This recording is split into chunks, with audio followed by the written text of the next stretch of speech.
अस्सलाम वालेकुम। मोहम्मद सिद्दीक मिट्टू और बाबा आला मौजू क़लाम। चवंदा आहिनि ज़माने जो अजब रंग आहे, सुञे बिंगे खे ॾुखियाई ॾुखियाई आहे। चवंदा आहिनि ज़माने जो अजब रंग आहे, सुञे बिंगे खे ॾुखियाई ॾुखियाई आहे।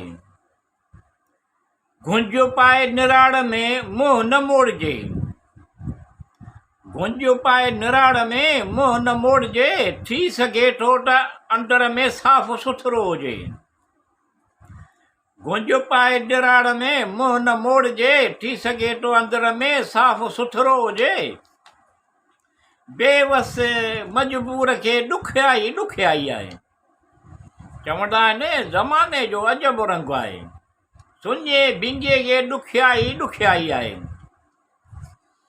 यतीम ते दॿाउ न विझणु घुरिजे, सुवालीअ खे छिड़ब न ॾियणु घुरिजे।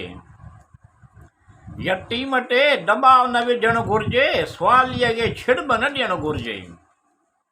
ग़रीब लाचार खे ॾुखियाई ॾुखियाई आहे।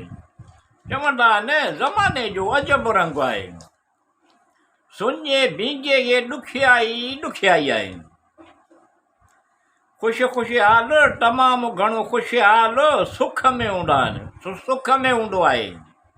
धिका थाबा कोन खाए, न को ख़्वार थींदो आहे।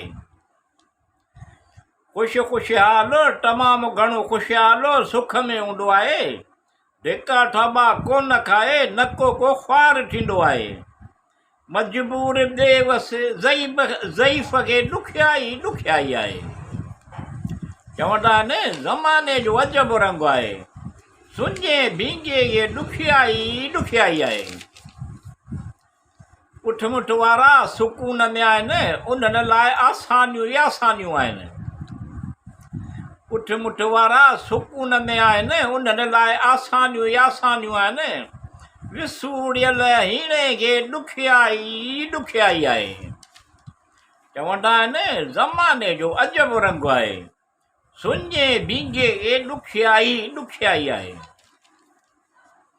बिना कंहिं ख़ौफ़ डप जे उन्हनि ते आसानी थिए भलाई थिए।